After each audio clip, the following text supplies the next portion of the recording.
자, 오늘 계속해서 우리가 이제 사도행전에 나오는 그 사도 베드로와 요한이 남에서부터 안전뱅이를 고치신 그 사건으로 인한 그 다음 내용들을 보고 있습니다. 우리가 2주 전에는 베드로와 요한이 안전뱅이를 일으킨 것을 보았고, 우리 지난주에는 그 안전뱅이를 일으킴으로 말미암아 그 안전뱅이가 베드로와 요한을 따라서 솔로몬 행각에 가니까 사람들이 거기서 다 모였습니다. 그러면서 이제 이 안전뱅이가 일어나게 된 것을, 치유된 것을 보고 베드로와 요한이 그렇게 한 것을 보고 사람들이 마치 베드로와 요한이 신적인 존재가 된 것처럼 베드로 요한을 막 쳐다보고 막 이제 숭배하는 그런 분위기가 되었을 때 베드로가 뭐라고 그랬습니까? 왜 우리를 주목하느냐? 우리를 주목하지 말라. 그러면서 자기들에게 온 이 초점을 예수님에게 돌렸단 말이죠. 그래서 예수님을 우리가 보니까 사도 베드로가 말하는 예수님이 어떤 예수님인가? 첫 번째는 고난받으신 예수님이었고, 두 번째는 부활하신 예수님이었다. 이 예수님을 보라는 것이었습니다. 자, 이제 오늘은 이제 그 설교 후반부로 내려가면서 사도 베드로가 이 예수님에 관하여서 설명을 하는데, 첫 번째는 예수님께서 그러면 왜 고난 받으셨는가, 그걸 얘기를 하고 있습니다. 자, 우리 지난주에 살펴본 대로 이스라엘 백성들이 예수님에게 어떤 고난을 주셨습니까? 배신했죠, 거절했죠, 누명을 세웠죠. 그리고 십자가에 달려 돌아가시기까지 예수님을 십자가에 내버려서 죽기까지 했습니다. 그런 고난을 당했습니다. 그럼 이스라엘 백성들이 왜 예수를 그렇게 핍박을 했냐, 왜 고난을 당하게 했느냐, 그거는 우리가 뭐 여러 가지 차원에 있었지만, 오늘 베드로는 거기에 대한 직접적인 이유를 3장 17절에서 이렇게 말합니다. 형제들아, 너희가 알지 못하여서 그리하였으며 너희 관리들도 그리한 줄을 아노라. 다시 말하면 너희들이 몰랐기 때문에 그랬다는 겁니다. 너희들이 배신하고 누명을 세우고 했던 이 예수라는 사람이 구약 성경에서 선지자들이 예언했던 바로 그 메시아인 것을 너희들이 몰랐다. 백성들도 몰랐다. 관리들도 몰랐다. 진짜 너희들이 진짜로 이 예수가 선지자들이 선포했던 그 메시아인 줄 알았더라면 너희들이 어떻게 예수를 십자가에 그 달리기까지 죽기까지 고난받게 했느냐는 겁니다. 그 결론은, 그러니까 사도 베드로가 말하는 것은 아주 단순합니다. 왜 예수를 죽였습니까? 이 백성들이 말하면 그들이 몰랐잖아. 무지했잖아. 뭐에 대해서 무지? 성경을 몰랐잖아. 선지자를 했던 말을 몰랐잖아. 그러니까 여러분이 무지한 것이 어떨 때는 아무 문제가 안 되지만, 어떨 때는 그냥 넘어갈 수 있지만, 어떨 때는 치명적인 문제가 됩니다. 물론 오늘 이 이스라엘 백성들이 무지했다, 하나님의 말씀에 무지했다, 메시아에 대해서 무지했기 때문에 메시아를 죽였지만, 모든 또 무지나 모든 무식이 이렇게 치명적인 건 아닙니다. 그죠? 뭐 어떤 무지함은 수치로 그냥 끝나는 겁니다. 제가 재밌게 생각하는 이야기가 있습니다. 그 어느 동네에 대학생 한 명이 이제 책을 사러 갔습니다. 서점에 가서 단테가 쓴 그 신곡이란 책이 있습니다. 그래서 이 대학생이 그 동네 서점에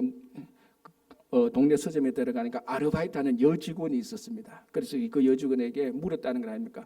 혹시 단테의 신곡 있어요? 그러니까 이 여직원이 딱 꼬라보면서 하는 말이 가짠타는 듯이 뭐라고 말했는 줄 알죠? 여기는 서점이에요. 레코드 가게는 옆집이에요. 이렇게 얘기했다는 겁니다.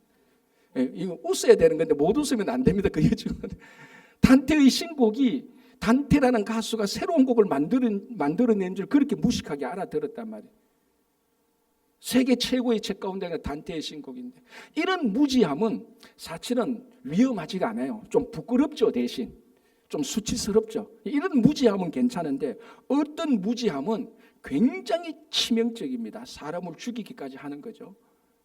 자, 어떤 촌사람이, 아주 촌에 있던 사람이 그 도시로 나왔습니다. 도시에 나가서 자기들 폼 잡는다고 좋은 식당에 갔습니다. 식당에 가니까 뭐 그 좋은 이제 고급 식당에 갔으니까 이제 전부 다 좀 귀족들이 오지 않습니까? 그런데 유난히 눈에 띄는 귀족이 있는데, 왜 유난히 자기 눈에 띄는가 하면 신발이 너무 좋은 거예요.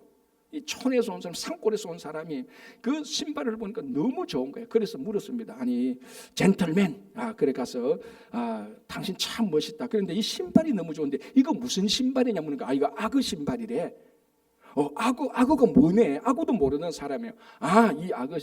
이 악어 신발의 악어는 저기 아마존에 있는, 아주 특별한 그 아마존에 있는 그 악어 신발이 하니까, 이 촌사람이 거기에 딱 꽂혀가지고 자기도 악어 신발을 이제 가지고 싶은 거예요. 그래서 재산 있는 거 다 팔아가지고 도대체 아마존이 어디 있냐고. 그래서 비행기를 타고 배를 타고 아마존에 들어가면서 또 악어는 혼자 못 잡으니까 원주민을 몇 사람 사서, 그래서 그 신사가 말한 악어가 있는 곳에 가서 원주민 몇 명하고 악어를 발견해서 한 몇 시간 사투끝에 악어를 생포를 했습니다. 생포를 해서 딱 뒤집었습니다. 딱 뒤집고 난 다음에 이 촌사람이 뭐라고 했는 줄 압니까? 야, 이놈 신발이었구나라고 말을 했다는 거. 악어 신발이 뭐예요? 악어 가죽으로 만든 신발 아닙니까? 그러니까 악어도 모르는 이 사람이 악어가 신발 신는 줄 알고 그 악어가 신고 있는 신발 찾으러 갔다는 이런 무식함입니다. 이런 무지함은 굉장히 위험할 수가 있습니다. 악어를 상대해야 되니까. 여러분, 제일 무식함이, 제일 무지가 위험한 건 뭡니까? 제가 가끔 예를 드리는데, 여러분, 독약은 모르고 먹어도 죽습니다. 알고 먹어도 죽고 모르고 먹어도 죽어요. 그럼 이것이 독약이다라는 것을 나는 몰라서 먹었기 때문에 덜 죽을 거다, 나는 그거 정상 참작해달라, 그렇게 됩니까? 안 되잖아요. 물론 법정에서는 내가 모르고 살인했습니다, 모르고 훔쳤습니다 라고 말을 하면 좀 어느 정도 정상 참작이 될 수가 있습니다.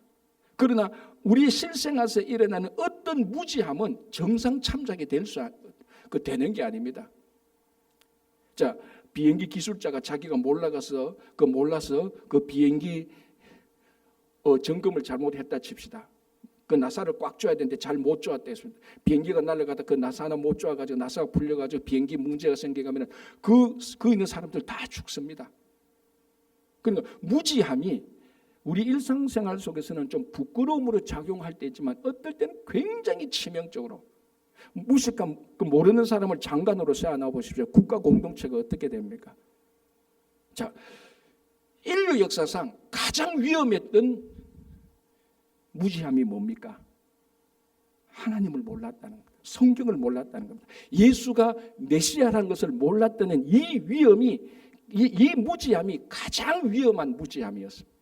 그래서 오늘 베드로는 그 사람들이 예수를 죽인 것은 무지했기 때문이다라고 말을 하는 거예요. 그래서 우리 성경의 선지자들이 하나님을 알라는 말을 얼마나 많이 강조합니까? 호세아 선지자를 보십시오. 여러분, 호세아서의 가장 중요한 주제가 뭡니까? 하나님의 사랑 아닙니까? 그런데 이스라엘 백성들이 하나님의 사랑을 몰라요. 그래서 하나님께서 그 사랑을 가르치기 위해서 호세아 선지자에게 고멜이라는 여인을 붙여서 고멜이 도망가는 거 또 붙들어오고 그렇게 해서 하나님의 사랑을 가르치지 않습니다. 그때 호세아 선지자가 이스라엘 백성들한테 강력하게 했던 말이 뭡니까? 오라, 우리가 여호와를 알자. 제발 좀 여호와를 알자. 여호와를 알아야 하나님의 사랑이 뭔가를 알고 그 하나님의 사랑을 알아야 우리가 하나님을 배신하지 않느냐라고 그렇게 강력하게 메시지를 전했고, 자, 호세아 선지자가 사랑의 선지자였다면 구약에서 정의의 선지자, 공의의 선지자는 누굽니까? 아모스 아닙니까? 아모스는 정의를 하수같이 헐라라고 했던 선지자입니다. 아모스가 했던 말이 뭡니까? 우리가 지금 아모스가 했던 그 시대에 진짜 문제는 양식이 없어서 문제가 아니라는 것입니다. 마실 음료가 없어서 문제가 아니었다는. 뭐가 문제였습니까? 하나님의 말씀을 듣는 것이 없어서, 그래서 하나님을 모르는 것이 문제였기 때문에 공의를 행하려고 해도 무엇이 하나님의 공의인 줄 모르기 때문에 공의를 행할 수 없다는 겁니다. 그래서 그 국가가 하나님의 정의가 사라진다고 말을 했던 겁니다. 그래서 우리가 하나님을 알지 못한다면 하나님의 사랑이 뭔지도 모르고 하나님의 공의도 뭔지 모릅니다. 그저 인간적인 사랑과 자기 소견에 옳은 대로 하다가 한평생 끝나는 거죠. 그래서 우리 성경에서는 이 하나님을 아는 것, 자, 오늘날 우리가 하나님을 아는 것은 하나님의 말씀, 성경을 아는 것입니다. 그 성경을 모르는 것이, 성경에 대해서 무지함은 좀 부끄러운 것입니다. 이게 아닙니다. 성경을 모르는 것은 가장 한 개인의 인생에 있어서 성경을 모르는 것은 가장 치명적인 위험입니다. 그래서 바울이 자기 믿음의 아들 디모데에게 목회할 때 뭐라고 말합니까? 너는 배우고 확실한 일에 거하라고 말합니다. 그럼 디모데가 뭘 배우고 뭘 확신했냐? 그 다음 구절에 디모데후서 3장 15절 16절 뭐라고 말합니까? 너는 어려서부터 성경을 알았지 않느냐? 성경을 알았던 그 가운데서 그 배웠던 것에서 흔들리지 말고 굳세게 서라고 바울이 얘기하는 것입니다. 자, 오늘날 예수님께서 2000년 전 예수님께서 오늘날 지금 이 시대에 다시 오신다고 생각하면 과연 우리는 무지하지 않기 때문에 예수님을 메시아로 인정할 수 있을 것인가? 물론 어떤 분은 그럴 겁니다. 우리 어떤 분은 정말 하나님을 잘 알고 성경을 잘 알고 야 예수님께서 오실 때 이분이 진짜 메시아라고 우리는 어떤 분들은 진짜로 그분을 메시아로서 숭배할 겁니다. 섬길 겁니다. 그러나 어떤 분들은 2000년 전에 오신 예수님께서 오늘날 우리에게 똑같이 온다 할지라도 오늘이 대강절 셋째 주일인데 성탄절날 예수님이 오시는데 우리의 무지함 때문에 하나님의 말씀을 모르는 것 때문에 자기 생각이 하나님의 말씀인 것처럼 착각해서 여전히 지금 예수님께서 우리에게 오신다 할지라도 그 이분이 진짜 메시아라는 것을 알아볼 자신 있는 사람이 그 무지함에서 벗어난 사람이 얼마나 있는지 우리 스스로 한번 생각해 봐야 될 때가 아닙니까? 대강절 때. 그래서 우리는 시급하게 지금의 가장 위험한 무지, 개인적으로 인생에서 가장 위험한 무지, 하나님의 말씀을 모르는 것, 여기에서 빨리 탈피해야 되는 것. 그래서 이 무지함이 나 개인의 영혼뿐만 아니라 가정이나 교회 공동체나 국가 공동체에 우리의 무지함이 치명적인 독이 되지 않도록 우리는 그 무지함에서 벗어나야 되는 것. 그래서 교회는 어쨌거나 성경을 가르치려고 말씀을 전하려고 하는 것이죠. 그래서 우리가 이제 지금 계속해서 강조하고 있는 것이 이제 1월 첫째부터는 말씀 나눔반을 하자. 우리가 차근차근 말씀을 좀 배워보자. 기초부터 말씀을 배워서 우리가 같이 말씀을 나누고 삶을 나누자. 그렇게 하는 겁니다. 그래서 오늘 또 이제 강구하겠지만은 공지하겠지만 이 말씀 나눔반에 여러분들이 많이 참여하셔서 무지함에서 벗어나시기를 간절히 바랍니다. 자, 18절 보겠습니다. 이렇게 되어 있습니다. 그러나 하나님이 모든 선지자의 입을 통하여 자기의 그리스도께서 고난 받으실 일을 미리 알게 하신 것을 이와 같이 이루셨느니라. 자, 이게 무슨 말인가 하면은 구약에서는 메시아가 고난 받으실 것이라는 것이 예언되어져 있습니다. 이사야 선지자가 대표적으로 그랬죠. 그는 멸시를 받아 버림바 되었으며 도살장으로 끌려가는 어린 양과 같았도다. 그러니까 구약에서 선지자들은 메시아는 고난을 받을 것이라고 했습니다. 그런데 예수님께서 메시아로 오셨을 때 예수 그리스도께서는 고난을 받으셔서 죽으셨습니다. 그러니까 하나님의 약속이 하나님의 말씀이 성취되어졌습니다. 이게 어떻게 이루어졌습니까? 오늘 이 본문을 보면은 베드로가 얘기를 합니다. 메시아가 고난 받는다고 예언되어 있는데 이 예언이 바로 이스라엘 백성들이 무지해서 예수를 죽임으로 말미암아서 이것이 이루어졌다라고 말을 하는 겁니다. 그러니까 결국은 하나님께서 이스라엘 백성들의 잘못과 이스라엘 백성들의 무지함을 하나님의 약속을 하나님의 예언을 성취하는 데 하나님께서 사용하신 것입니다. 그러니까 하나님께서 이 우주의 전체에 하나님께서 사용하지 아니하실 것은 아무것도 없습니다. 우리의 죄악과 우리의 잘못과 우리의 무지함과 우리의 시기와 질투조차도 하나님께서는 하나님의 섭리를 이루시는데 충분히 사용하시는 겁니다.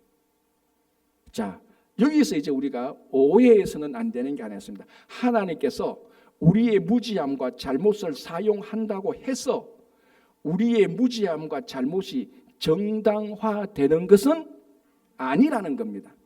내가 잘못했고 내가 악을 범했고 내가 무지해도 하나님께서는 결국 내 것을 이 나의 잘못을 사용해서 하나님의 뜻을 이루었으니 정당하지 않습니까? 뭔가 그래도 하나님의 뜻을 이루는데 내가 나의 무지함과 잘못을 기여했지 않습니까? 이렇게 말은 할 수는 있겠지만 그럼에도 불구하고 잘못은 잘못이고 무지는 무지라는 겁니다. 그것이 정당화되고 그것이 의롭게 되는 것은 아니라는 것입니다. 자, 예를 들어 볼까요? 가룟 유다가 예수님을 배반했습니다. 하나님께서는 배신한 가룟 유다를 통하여서 예수께서 십자가에 달려 돌아가시고 고난 받으시는 것을 하나님께서 사용하셨습니다. 그럼 나중에 하늘나라 가서 가룟 유다가 하나님, 내가 예수님을 배신했기 때문에 십자가에 달려 돌아가는 건 아닙니까? 결국 내가 하나님의 뜻을 이루는데 사용되어졌지 않습니까? 라고 말을 할 수 있습니까? 하나님 그럽니다. 그래 사용되어졌어. 그러나 네가 예수님을 판 거야. 그거는 죄야. 우리는 이 둘을 구별할 줄 알아야 되는 것입니다. 그래서 우리들의 연약함과 잘못함과 무지함이 하나님의 나라를 위하여서 하나님의 교묘한 섭리로 인하여서 이용되지만 사용되지만 여전히 우리의 잘못은 잘못이고 죄는 죄고 정당화되지 않는다는 것입니다. 자, 그럼 우리는 어떻게 해야 됩니까? 자, 그래서 19절에 사도 베드로가 뭐라고 말합니까? 그러므로 너희가 회개하고 돌이켜라고 말을 하는 겁니다. 결국 너희의 무지함이 메시아 예수 그리스도를 죽였으니 고난받게 했으니 너희들은 그 무지함과 잘못을 회개하고 돌이켜라라고 말을 합니다. 자, 우리가 앞에서 사도행전을 보고 또 구약 성경을 보고 했을 때, 로마서를 보고 했을 때 회개라는 것은 몇 번 나왔기 때문에 오늘은 이 회개에 대해서 초점을 맞추지 않고, 오늘 사도 베드로도 회개의 내용의 초점보다는 회개하고 나면은, 회개하고 돌이키면 어떤 일이 생길 것인가에 대해서, 회개의 결과에 대해서 더 초점을 맞추고 있습니다. 그래서 오늘 또 저도 베드로의 설교의 그 순서를 따라서 회개가 무엇이냐라고 이거보다는 많이 앞에서 봤기 때문에, 그럼 회개하면은 우리들에게 무슨 일이 일어나는가, 그걸 보겠습니다. 자, 첫 번째 보십시오. 19절에 그러므로 너희가 회개하고 돌이켜 너희 죄 없이 함을 받아라라는 것. 첫 번째, 회개하고 돌이키면 우리한테 무슨 일이 생기느냐? 죄 없이 된다는 겁니다. 자, 여기서 정확히 말하면 없이 된다는 말의 원뜻은 씻어버리다는 겁니다. 제거해버리다는 겁니다. 너희 죄가, 회개하면 너희 죄가 깨끗하게 씻겨서 안 보일 것이라는 것이죠. 자, 이 단어가 어디서 나왔는가 하면은, 자, 이 당시에는 사람들이 그 종이책이 잘 없었습니다. 오늘날 말하는 이 종이책이었고, 대체로 파피루스에다가 잉크로 썼습니다. 근데 이 파피루스가 여러분 아시다시피 갈대가에 속한 식물 아닙니까? 그 갈대가에 속한 파피루스를 가져가지고 얇게 만드는 겁니다. 그죠? 얇게 만들어서 그 종이로 썼는데, 그때 이제 펜으로 써죠, 그 위에. 근데 그 당시 펜이라는 것이 오늘날의 펜하고는 퀄리티가 비교할 수 없지 않습니까? 오늘 우리 볼펜으로 쓰면 이게 너무 좋아가지고 지워지지 않습니다. 그런데 그 당시는 파피루스 위에 나름대로 만든 펜을 가지고 글씨를 쓰면은 이 펜의 잉크가 파피루스 안에 스며들지가 않습니다. 퀄리티가 안 좋으니까. 자, 그럼 어떻게 합니까? 파피루스에 잉크로 글을 썼습니다. 지우려면 어떻게 합니까? 첫 번째로 그냥 쑥 지워지면은 흔적도 없이 싹 사라져버려요. 흔적도 없이 사라진다. 요게 바로 너희 죄가 없이 된다는 그 표현입니다. 파피루스에 글을 써서 싹 지워버리면 글을 썼던 흔적조차도 없습니다. 그리고 우리가 회개하면 어떻게 되냐? 우리가 회개하면 우리들의 죄가 흔적도 없이 깨끗해진다는 것입니다. 자, 여러분, 이 레위기를 가만히 보고 이 제사장이 말하는 걸 보면은, 죄가 어떤 것이 죄가 하면요, 얼룩, 더럽게 묻은 것, 그걸 죄라고 하는 데가 참 많습니다. 더러운 것, 깨끗한 표면에 얼룩이 묻었으면 이걸 죄라고 보는 거예요. 그럼 어떻게 합니까? 이게 안 보이게 해야 되는 겁니다. 안 보이게 하는 방법은 두 가지가 있죠. 덮어버리거나 씻어버리거나. 그럼 안 보이지 않습니까? 자, 덮어버리는 것은 예수 그리스도 보혈의 공로 덮어버려서 안 보이게 하는 것이고, 씻어버린다는 것은 오늘 회개를 통하여서 파피루스에 쓴 글을 깨끗하게 씻어버리듯이 우리의 죄가 깨끗하게 씻어서 없어져 버린다는 거예요. 그래서 우리 죄는 안 보이게 되는 겁니다. 죄를 지었지만 안 보이게 되는 겁니다.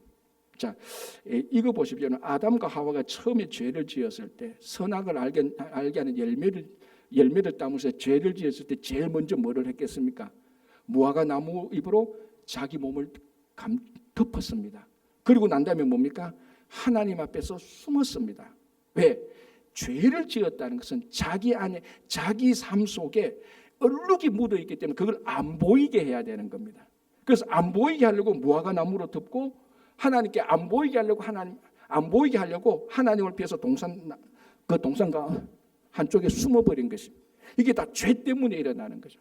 그래서 나중에 하나님께서 아담과 하와를 찾아오셔서 무화과 나무 대신에 가죽 옷을 덮어서 안 보이게 하는 것입니다. 이게 죄 없이 하는 것입니다. 자, 여러분, 우리는, 한국 문화는 아직까지도 체면 문화가 있습니다. 요즘 이제 젊은이들한테는 이런 체면 문화가 많이 바뀌지만은, 특별히 우리 이민사회에 오신 분들, 한국에서 사시다가 오신 분들, 또 우리 교회 교인들, 저도 그렇습니다. 아직 우리들의 문화는 체면 문화가 아주 강합니다. 자, 체면 문화는 뭡니까? 사람들한테 보이고 안 보이고입니다. 내가 옷을 허름하게 입고 가면은 사람들이 내 허름한 옷을 보고 나를 무시할 거야. 내 체면이 뭐가 돼? 그래서 나는 이런 좋은 옷을 입을 수 없는 형편임에도 불구하고 체면을 위해서 좋은 옷을 입고 갑니다. 왜? 사람들이 좋은 옷을 보라고. 그 체면 문화는 사람들한테 보이는 것을 굉장히 중요하게 생각합니다. 그래서 이 체면 문화가 잘못이 될 때, 사람들한테 잘못 보일 때 굉장히 수치를 당합니다. 그래서 체면 문화에서는 체면 문화에서는 죄를 지으면은, 눈에 보이는 잘못이면은 그 사는 사람들 굉장히 수치를 당하게 됩니다. 그래서 우리 한국 사람은 뭐라고 말합니까? 자기 가문에 잘못한 그 자식이 있으면 어떻게 합니까? 호적에서 빼라 그럽니다. 왜? 안 보이게 하려고. 우리 가문에서 저 녀석은 빼서 안 보이게 하려고. 왜? 우리 가문의 체면이 뭐냐는 겁니다. 자, 그렇다면 오늘 하나님께서 우리가 하나님께 회개하면 죄를 없이 해버린다는 것입니다. 우리 죄를 씻어버려가지고 우리가 더 이상 그 죄가 안 보이게 되어서 그 죄로 인해서 수치를 당하지 않게 해버리는 겁니다. 자, 이렇게 되면요, 사탄이 우리를 공격할 때는 우리 죄를 발견하고 그걸 공격하는 겁니다. 그런데 우리가 회개를 하면은 죄가 싹 씻겨져 가지고 안 보입니다. 사탄이 우리 죄를 찾으려고 해도 죄는 지었는데, 사탄이 A 집사를 보니까 죄는 지었는데 죄를 찾아서 공격하려고 하니까 회개해보니까 죄가 딱 씻겨져 가지고 죄가 안 보이는 거예요. 그래서 진짜 하나님 앞에서 회개한 사람은 사탄이 공격할 수가 없습니다. 왜? 공격할 거리가 없지 않습니다. 씻겨져 나가기 때문에, 안 보이기 때문에. 그래서 제가 전번에도 말씀드렸다시피 회개한 자리에는 어떤 의인도 설 수 없다 그랬습니다. 여러분, 이 지구상에서 어떤 의인이라 할지라도 사탄이 공격할 수 있는 허점은 다 있습니다. 그러나 회개한 사람에게는 사탄이 공격할 수 있는 죄가 다 씻어버리기 때문에, 안 보이기 때문에 공격할 수가 없습니다. 그래서 회개의 자리에는 어떤 의인도 설 수 없다는 게 바로 그런 이야기. 여러분, 인류의 최고 문제는 뭡니까? 누가 무슨 소리를 해도 죄의 문제입니다. 이 죄의 문제 때문에 전쟁이 일어나고, 죄 때문에 시기가 일어나고, 죄 때문에 갈등이 일어나고, 죄 때문에 경쟁이 일어나고, 죄 때문에 사람을 죽이고, 죄 때문에 남의 것을 훔치는 것 아닙니까? 결국 모든 것이 다 죄 문제입니다. 이 죄를 어떻게 하겠느냐? 내가 착한 일을 한다고 해서 죄가 없어지는 것도 아니고, 도네이션을 많이 한다고 해서 죄가 없어지는 게 아니고, 학문을 많이 한다고 해서 죄가 없어지는 게 아닙니다. 오늘 본문에 뭐라고 말합니까? 너희가 회개하고 돌이키면 이 모든 죄를 다 씻어서 안 보이게 할 것이다. 사탄이 아무리 죄를 찾으려고 해도 깨끗하게 씻겨버리는데 안 보이게 할 것이다. 그래서 우리는 회개를 통하여서 이 죄의 문제를 해결할 수 있는 것입니다. 그래서 회개하게 될 때, 우리가 회개하게 될 때 더 이상 죄책감으로, 열등의식으로, 컴플렉스로 우리가 고민하지 않는 것입니다. 이게 첫 번째고요. 자, 두 번째는 뭐라고 되어 있습니까? 다시 볼게요. 19절에. 그러면 너희가 회개하고 돌이켜. 사실은 이거 회개하고 돌이켜는요, 크게 보면 같은 뜻인데 방향이 다릅니다. 회개는 뭡니까? 무엇으로부터 돌아서는 겁니다. 내가 죄를 지었으면 죄로부터 돌아서는 겁니다. 영어로 말하면 프람입니다. 회개는 무엇으로부터 프람, 나오는 것입니다. 돌이켜는 뭡니까? 프람에서 투가 되는 겁니다. 사실은 어떻게 보면 회개는 오늘 이 베드로가 설교한 것처럼 회개하고 돌이켜가 한 쌍이 돼야 됩니다. 자, 죄로부터 돌이켰는데, A 죄로 돌이켜서 B 죄로 가면 어떡합니까? 말짱 도루묵 아닙니까? 근데 A 죄에서 나와서 from A 죄에서 나와서 투가 잘 돼야 됩니다. 그게 뭡니까? 하나님께로 가야 되는 겁니다. 그게 바로 돌이켜라는 말입니다. 그러니까 죄로부터 벗어나서 to God, 하나님께로 가는 것, 그게 회개하고 돌이킵니다. 이렇게 하면은 죄가 없어진다고. 두 번째는 뭡니까? 새롭게 되는 날이 우리에게 올 것이다라는 것. 자, 우리가 죄로부터 벗어나서 하나님께로 가면은, 하나님을 향해서 가면은, 하나님을 갈망하면은 새롭게 된다는데, 여기서 새롭게 된다는 헬라어 원뜻은요, 아주 갈증이 났을 때, 누가 내한테 시원한 청량 음료를 마셨을 때, 그때 리프레시 되잖아요. 영어로 리프레시 됩니다. 그걸 요 단어하고 똑같습니다. 리프레시 될 때 막 마라톤하고 막 갈증할 때 시원한 물 마시면 와, 몸이 깨끗이 뭔가 모르게 힘이 나듯이 그게 새롭게 되는 겁니다. 또는 6일 동안 열심히 일하고 안식일 날에 쉬면서 정말 일을 많이 했고 오늘은 쉬자라고 한숨을 돌리는 상태, 편안함과 안도감이 있는 상태, 이런 것 아니면은 원기를 회복하는 것, 요 모든 것이 새롭게 되는 것입니다. 그러니까 그러니까 뭡니까? 갈증 가운데서 리프레시 되고 안도감을 느끼게 되고 에너지, 힘을 얻게 되는 겁니다. 이게 어떻게 되느냐? 죄로부터 벗어나서 하나님께 갈 때라는 겁니다. 이게 어디 나타나는가 하면 이사야 40장 31절에 나옵니다. 뭐라고 말합니까? 오직 여호와를 앙망하는 자는 새 힘을 얻을 것이요 독수리 날개치 올라가는 것처럼 올라가고 달려가도 지치지 않고 걸어가도 피곤하지 않는다. 그래서 오직 여호와를 앙망하는 자, 이게 오늘 본문에서 하나님께 돌이킨다는 것하고 똑같습니다. 죄로부터 나와서 하나님을 향해서 이제는 더 이상 죄로 돌아가지 않고 하나님을 향한 그 마음, 그쪽으로 계속 쭉 달려가는 것, 그게 이사야 선지자는 여호와를 앙망하는 자라 그랬습니다. 여호와를 앙망하는 자는 새 힘을 얻는다는데, 이 히브리어 새 힘을 얻는다의 깊은 뜻은요 뭔가 하면은 여기는 교환한다는 의미가 들어가 있습니다. 무슨 교환인가 하면은 우리가 여호와를 앙망하면은 하나님께서는 우리 힘을 가져가고 대신 하나님의 힘을 우리들에게 주는 겁니다. 그래서 교환이 일어나는 겁니다. 그래서 여호와를 앙망하면은 나의 무능력함과 축 처져지는 것, 이 모든 것이 하나님이 다 가져가 버리고 인간 세상에서 없는 하나님의 능력을 우리에게 주는 겁니다. 그 힘이 뭡니까? 그게 진짜 새로운 힘이죠. 여러분, 지구상에서는 인간들이 하는 일 가운데서는 새로운 게 없습니다. 하나님께로 오는 것만이 새로운 것입니다. 근데 여호와를 앙망할 때 우리 것은 전부 다 하나님께서 가져버리고 하나님의 것을 우리에게 주는 교환이 일어난다는 것이 새 힘을 얻는다는 것. 그게 진짜 새 힘 하나님 거가. 전도서에서 해 아래 뭐 새 것이 있느냐고 말할 때 해 아래는 새 것이 없습니다. 그러나 하나님의 것이 우리들에게 올 때, 하나님의 능력이, 하나님의 마음이 우리들에게 오게 될 때 우리는 새로운 힘을 얻게 되는 것입니다. 그래서 회개하고 돌이킬 때 오늘 새롭게 되는 날이 올 것이다. 인간의 마음과 인간의 능력으로 사는 것이 아니고 하나님께서 주시는 능력과 마음으로 살게 될 것이다. 그런데 이제 이 본문을 보면서 이제 우리가 헷갈려서는 안 되는 게, 하나님께서 우리에게 새로운 힘을 주시니까 하나님의 힘을 받는단 말이죠. 글자 그대로 따지자면. 야, 그럼 우리가 하나님의 힘을 받으면 우리가 슈퍼맨이 되는 거야? 운석도, 여러분 슈퍼맨 영화 보면 어떻게 합니까? 지구도 들고 나르고 운석도 바르고 뭐 비행기도 잡아가 날리고 나는 거 슈퍼맨이. 물론 하나님께서는 그거보다 더한 것도 하실 수 있습니다. 그럼에도 불구하고 하나님께서 우리에게 새로운 힘을 주신다는 것은 외적인 슈퍼맨과 같은 외적인 물리적인 힘을 말하는 것이 아니고 우리 안에 하나님의 성품을 가지도록 해준다는 겁니다.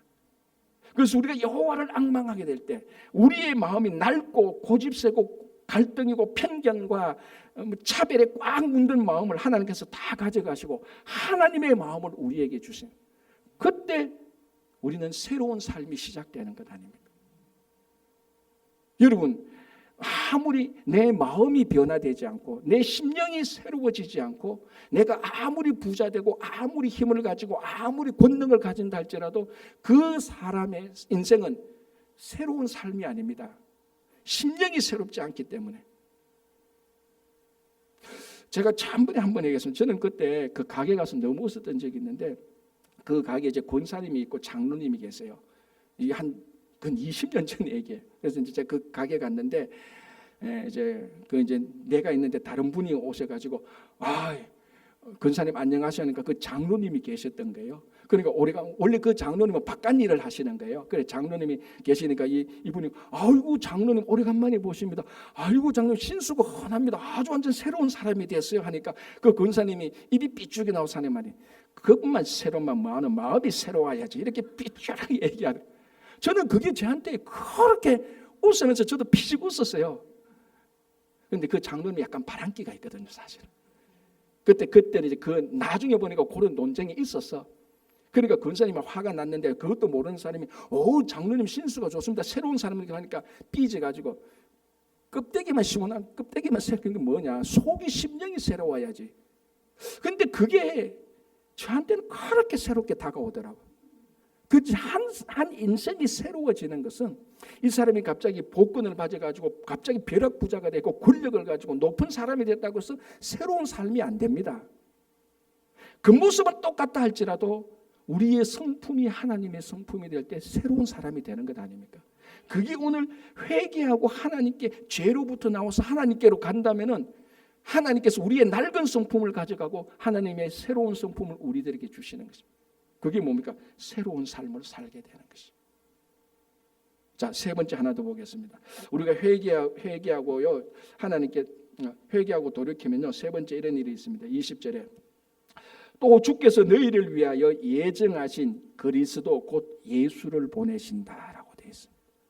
그러니까 회개하고 돌이키면은 보내시는 예정된 예수 그리스도를 우리가 맞이하게 된다는 겁니다. 초림하는 예수님이 아니시오. 재림하는 예수님을 맞이하게 된다는 겁니다. 회개하고 돌이키면. 자, 종말에 예수님께서 재림하실 때 그때 지구상에 남아있는 사람들은 좋든지 싫든지 재림하시는 예수를 다 맞이하게 됩니다. 그러나 두 부류로 나누어서 맞이하게 됩니다. 어떤 사람은 예수님을 보면서 심판하는 예수님을 맞이하게 되고 어떤 사람은 구원하시는 예수님을 맞이하게 됩니다. 똑같은 예수님인데 그러면 어떤 사람이 심판의 예수님을 맞이하게 됩니까? 회개하지 않는 사람. 그러나 회개하고 돌이킨 사람은 똑같은 예수님인데 그 예수님이 우리들에게는 심판하시는 분이 아니고 구원하시는 예수님으로 되는 것입니다. 둘 중에 하나입니다. 이걸 가르는 것은 회개죠. 자, 그렇다면은 회개하는 사람은 앞으로 종말에 예수님께서 오신다 할지라도 그 예수님을 공포와 두려움으로 기대하게 됩니까? 기쁨과 희망으로 기대하게 됩니까? 기쁨과 희망으로 오실 예수님을 기다리는 것입니다. 여러분, 그게 어떻게 보면 대강절 때 예수 그리스도를 기다리는 거예요. 그 누구냐? 회개하고 돌이킨 사람이에요. 자, 여기에 회개하고 돌이키면은 종말에 오시는 영광의 주님을 맞이하게 된다는 이 말은 지금까지 회개가 말한 것하고는 완전히 다른 양상입니다. 자, 우리가 회개한다고 말했을 땐 옛날에 잘못했는 것을 돌이키는 거잖아요. 과거입니다. 맞죠? 그래서 첫 번째가 회개하면은 죄가 없어지는 겁니다. 과거에 지었던 죄가 없어집니다. 과거의 일입니다. 두 번째는 뭡니까? 회개하면은 하나님의 새로운 힘을 받아서 지금 새로워집니다. 우리가 보통 회개라고 말할 때는 요까지입니다. 너 잘못을 회개해. 아, 내가 이거 잘못했습니다. 하나님 잘못했습니다. 내 죄가 용서받았습니다. 아, 지금 너무 기쁩니다. 이제 새로운 삶을 살게 됐습니다. 보통 요까지인데 오늘 베드로는 아주 중요한 걸 말합니다. 회개는 과거의 죄를 씻어주고 현재 우리가 새롭게 살아가고 미래에 그리스도를 영광스럽게 맞이하게 된다는 겁니다. 회개가 미래에 대한 삶을 가리키고 있는 겁니다. 그래서 진짜로 회개한 사람은 미래에 대한 기대와 기쁨과 즐거움으로 살아가게 되는 것입니다. 그래서 회개 하나가 한 인생에 있어서 과거의 문제를 해결하고 현재 새로운 힘을 주고 미래에 대한 벅찬 감동과 희망으로 살아가게 하는 것입니다. 그러니까 회개가 한 사람의 과거와 현재와 미래를 온전하게 세워주는 것입니다. 그래서 회개한 사람은 미래가 두렵지 않습니다. 회개하는 사람은 미래가 걱정되지 않습니다.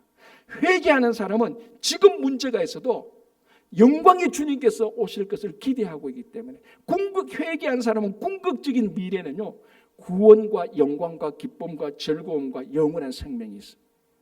그래서 우리가 회개하고 돌이킨다면은 과거의 문제는 이미 해결된 것이고 지금 우리가 하나님의 성품으로 새로운 삶을 살게 되고 미래도 걱정하지 않고 미래가 공포와 염려와 두려움이 아니라 미래에도 영광의 주님을 맞이하게 되는 기쁨으로 살아가게 됩니다. 그게 대강절 날에 예수 그리스도를 기다리는 우리들의 마음이 되시기를 간절히 바랍니다. 기도하겠습니다.